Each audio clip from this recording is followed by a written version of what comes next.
Hello guys, happy 1st of July. Yeah, it's July 1, it's a Monday grind.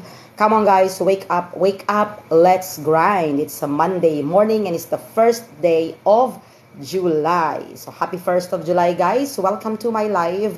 And for today's live video, we are going to talk about immediate gratification versus delayed gratification. So I've been telling you this. My content is about financial literacy, financial education. If this is not your thing, nabulol ang person. If this is not your thing, please feel free to swipe up. Thank you so much po. Yeah, and I'm addressing my live content to all Filipinos, mga kababayan natin. Kasi syempre, Filipino tayo, kailangan i-push natin yung literacy or education sa mga kapwa Pilipino. So ano nga ba ang immediate gratification? First, let's deal with that. Okay? Immediate gratification sounds like this. Yung kahapon sumahod ka kasi katapusan ng buwan. So yung feeling mo na pinagpaguran mo, yung kinita mo na sahod, so feeling mo entitled ka at deserve mo na ipamper ang sarili mo, na itreat ang sarili mo, kakain ka sa labas, magmamani-pedi, magpapaspa, magpapamassage, ano pa, bibili ka yung mga window shopping mo ng mga nakaraang linggo na wala ka pang pera, babalikan mo ngayon at dahil may sahod ka na, dun mo gagastusin yung sahod mo na feeling mo, you deserve it because it's your money and nobody can tell you what to do with your money. And because ikaw ang napagod, ikaw ang nagtrabaho. So pinagtrabahuan mo yan, pera mo yan, kinita mo yan. So feeling mo, deserve mo to. Ayan, 'di ba? So deserve mo to. Congratulations, te, 'di ba? So hindi mo naisip yung point na you spend more than you make. Okay, how did I say that? Kunwari yung binili mong shoes ay worth 3,000 pesos. Ang tanong ko po, magkano po ba ang daily rate mo na sahod? Okay, kung minimum wage ka po, ibig sabihin nasa 460 kung nasa probinsya ka, at kung nasa NCR ka, nasa 600, tama po ba? Correct me if I'm wrong. But nonetheless, that's not the point. Hindi yung 400 or 600 ang minimum wage. Ang tanong ko po, kaya bang i-cover ng isang araw mo na sahod yung binili mo na item na worth 3,000 pesos? Is it worth it? Ayan. Pumapasok po tayo kung tayo mga empleyado ng 8 to 5 job. For example, papasok ka ng before 8 o'clock. Siyempre, kung manggagaling ka pa sa outskirt ng NCR, if you're working in Manila, biyahe mo, traffic, and all that. Kung probinsya ka naman, just the same. Biyahe mo, transportation mo, 'di ba? So you spend for your transportation, and you're gonna stay in your work for 8 to 9 hours, 'di ba? Including the lunch break na 1 hour. Then, ibig sabihin, you are going to spend for your lunch, your meal. And kung makain kang tao, may merienda ka sa umaga, may merienda ka pa sa hapon. Diba? And, ayun na naman, papasok na naman doon yung immediate gratification. At the end of the day, iisipin mo, bakit? Napagod kaya ako? Ang toxic kaya ng environment ko sa work. Diba? So, feeling mo, entitled ka na naman, you go out with your friends, you eat out, you have some coffee, grab some coffee, sabay marites, diba? Or even lunch break, during lunch break, pang-ubos oras, you go out with your friends, ang lapit na nga ng kantin ninyo, doon sa workplace mo, gusto nyo pang lumabas, doon pa kayo sa mall kakain. Diba? So, kamusta naman yun? So, imagine mo yung nagagastos mo every single day. So, by the end of the month, at sumahod ka po, just like kahapon or the other day, at sumahod ka po, bilangin mo yung expenses mo muna. Mag-budget po muna tayo. So, tingnan muna natin kung kaya na nating waldasin yung kinita natin or later na lang. Okay. Now, let's go to delayed gratification. What are the benefits? Kasi ang immediate gratification, you tell yourself, I want it now. Take note, I want it now because I deserve it. I work for it. Okay. You are entitled to it. Fine. That is immediate. I want it now, in an instant. Pagka kumita na ako, kailangan gagastusin ko na siya kasi gusto ko na siyang gastusin. Okay, YOLO, you only live once, so make the most out of it, 'di ba? So feeling mo, wala lang bukas, be. Ganon.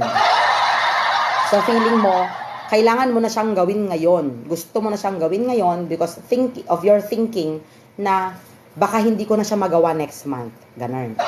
Okay, fine. Now, what is wrong with that? Immediate gratification. Sana tatandaan natin na kada katapusan ng buwan na tayo ay sumasahod, ang ibig sabihin po noon pag hawak na natin ang sahod natin, iyon po ang kapalit ng 30 days na nagtrabaho tayo. Yun po ang kapalit ng sakripisyo natin ng paggising ng maaga tuwing may pasok, pag-uwi ng late tuwing may pasok, mainit sa labas, we suffer, we sacrifice, umulan bigla, uulan, aaraw, baka mamaya magkasakit pa tayo. So we sacrifice our health. We sacrifice our safety, kahit simpleng pagtawid lang po sa daan. We sacrifice. Kasi we could stay at home comfortably, right? But we don't, because we need to grind, we need to go to work, we need to get money, we need to get paid. So we trade our time for ourselves, time for our family, time for our loved ones, time for whatever we have in mind. We sacrifice all of those things for work. Work for money. Yeah, so that we can get paid by the end of the month. Sana maisip natin na kada sahod natin, we already wasted and used 30 days of our lives. Ibig pong sabihin, kada sahod nyo, kada sahod ko, tumatanda po tayo ng 30 days. That's true. Yes. And kapag tumatanda tayo ng 30 days, kapalit yun yung sahod natin. So, isipin mo, is it worth yung pagtanda mo ng 30 days na pinaghirapan mo yung 30 days na yon, na gumising ng maaga, nag-alarm ka, matutulog ka ng late kasi napagod ka din sa work, may gagawin ka pa sa bahay. Kung may side hustle ka, gagawa ka pa ng side hustle mo. So, napunta na lahat yung oras mo, buong buhay mo. Dahil dun sa kagustuhan mong makasahod every end of the month.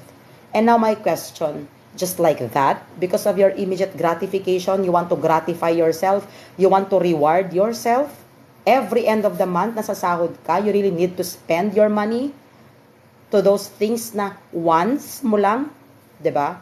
Again, please qualify wants versus needs. What do you really need in life? What do you really want in life? Yun po. Gusto mo, o gusto kong magkaroon ng sasakyan, gusto kong magkaroon ng iPhone, gusto kong magkaroon ng luxurious bag, ng shoes na branded, gusto ko ng, marami tayong gusto sa buhay. Gusto kong kumain sa labas araw-araw. Di ba nagki-crave ako ng Starbucks? Ganon.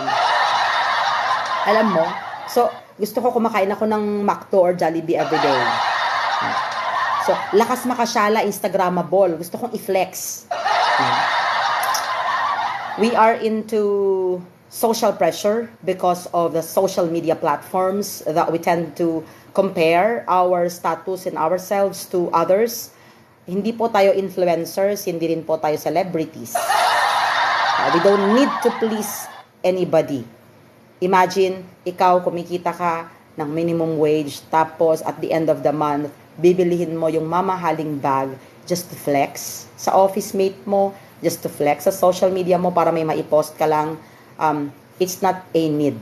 It's not a need. Mabubuhay ka even without that. Tandaan niyo yan. Now, what about delayed gratification? Ano nga ba ang delayed gratification and how do we benefit from it? Yan. How do we benefit? How do we benefit from delayed gratification? This is delayed gratification. When you are working and then you postpone all the things that you want. So you delay it, as simple as that.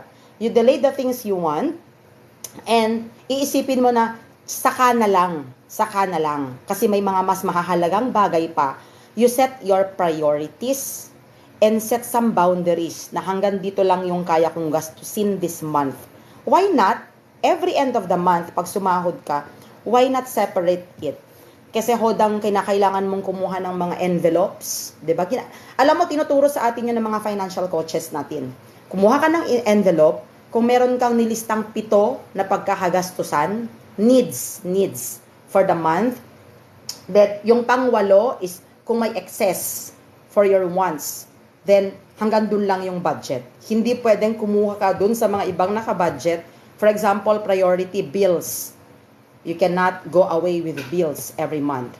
You have to pay your electricity bills, your water bills, your Wi-Fi, and kung naka-plan yung phone mo, yung plan mo sa line mo, then what postpaid plan. Then kung may mga anak ka nag-aaral for their education, for their baon, for your groceries.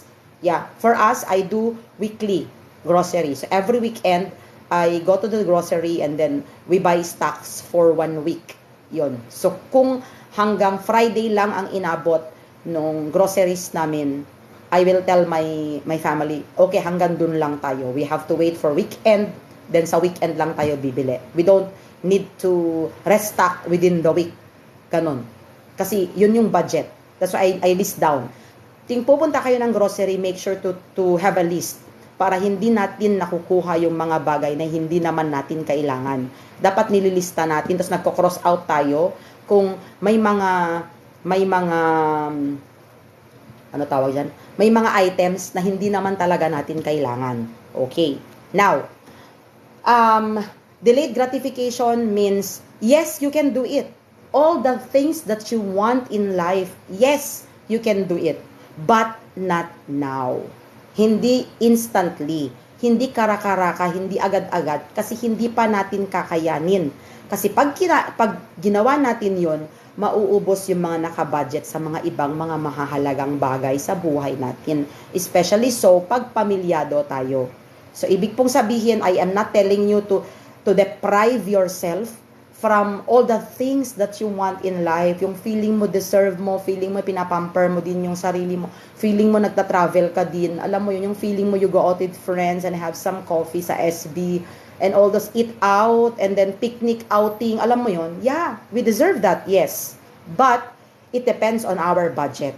Ang sinasabi ko po, pag delayed gratification versus immediate gratification, you don't just do it right away because of your impulse. Meron tayong kung sa bibili ka, panic buying, nagpa-panic buying ka, nag-i-impulsive buyer ka, yung feeling ko, gusto ko, based on my impulse, feeling ko, I've got the feeling, yes, deep in my soul, that I just can't lose, di ba? Ganun yun, kanta. So, feeling mo lang, gusto mo na siya, now na, di ba? Again, yung famous line ni Master Chinkitan, gusto mo ng iPhone. Please consider this. May iPhone, pero walang ipon. Diba? Example na lang yon. Bakit? Ano ba ang gamit ng phone? Diba? Ang iPhone kasi, nakakaganda, diba? Nakakaganda na, nakakasyala pa. Diba? I-flex mo kasi siya, Unfortunately though, okay, the worth of the iPhone is, for example, 85,000. Hindi ko po alam yung siguradong amount kasi po wala po akong iPhone. Yan. At wala po akong balak bumili. Sorry po. Yan. Pero sa mga naka-iPhone po, congratulations, may iPhone po kayo. Ganito lang kasi ang logic para sa akin. If a thing costs more than my monthly salary, why should I buy it? Tell me, why should I buy it? Why do I need to buy an iPhone if I can buy a Samsung Pirinomot o Samsung baka naman? Yeah. Why do I need to buy an iPhone which costs 85,000 pesos if I am only an employee earning, let's say, 25,000 pesos monthly? Dilugi ako ng 60,000, right? So, saan ko kukunin yung 60,000? Uutangin ko? Saan ko kukunin yung 60,000 para lang makabili ng iPhone? I-credit card? I-loan? Diba? So, do not spend money you don't even have. Stop counting your salary na hindi mo pa hawak. Okay? Yung sasabihin mo na, in 6 months time, in 3 months time, maiipon ko din yan sa sahod ko. Diba? Tapos yung tipong, magsa-side hustle ako, kikitain ko yan, na-compute mo na kaagad. Diba? And because of that, atat ka na. Nandun na yung gigil mo na now na, kailangan ko na yung iPhone na yan. Bakit? Ano meron? Diba? Ano meron doon sa iPhone? Ano meron doon sa sapatos na yon? Ano meron doon sa bag na yon? Ano meron sa damit na yon? You know why people are so pressured to buy material things just to flex on social media and to their friends and all that? Social pressure? It is because you want to please people you don't even like. Diba? And who don't even like you. Whatever you do to please people and to fit in, you know, especially sa workplace, yung mga employees na minimum wage, you want to please people so badly and you want to fit in so badly in your workplace that you try to do things beyond your means. You spend your money, 'di ba? It's beyond your means. You acquire material possessions beyond your means. That's why. And I always say that, live within your means. O ako, ano ngayon kung sabihan ako ng mga kasamahan ko sa trabaho na wala akong iPhone? Kiber naman, 'di ba? Bakit? Anong mas mahalaga? Yung iPhone pero wala ka namang iloload kasi nga wala ka ng pera, or kahit mumurahin lang yung cellphone mo pero may load palagi, be. 'Di ba? Tapos yung phone na mumurahin pero nagagamit mo pang side hustle. O, 'di ba? 'Di ba? Tapos pwedeng ginagamit mo siya pagla-live sa TikTok o kaya sa Bigo, tapos later on magmo-monetize. 'Di ba? Kaysa naman yung o kaya ako, I am in real estate. I'm a real estate salesperson. Nagagamit ko pa ang phone ko sa posting ng aming mga binebentang projects sa real estate. And yes, nagkikliyente po ako. So, pareho lang naman, be. Yung pinost ko tsaka yung pinost nung gamit ng iPhone, pareho lang naman. Tapos, pag siya nakabenta o ako din nakabenta, same lang naman din ang resulta. 'Di ba? So, yun ang sinasabi ko. And yes, kung bata ka pa, kaya mo pang humasel, kaya mo pang mag-grind, pwede day. Kasi ibig sabihin later on in your life, at hindi ka nagmadali, hindi ka nagkaroon ng immediate gratification, dinelay mo yung gratification mo.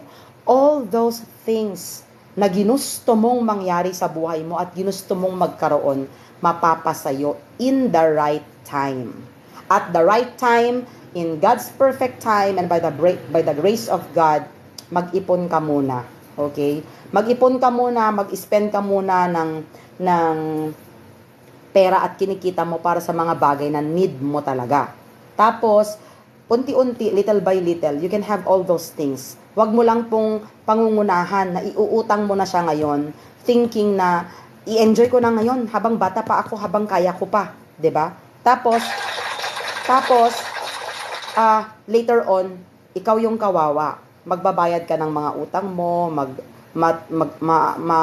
windang ka, saka iisip saan mo kukunin yung pambabayad mo. So, suffer. Parang, sige, celebrate now and suffer later. Ganun be. Ang trip mo.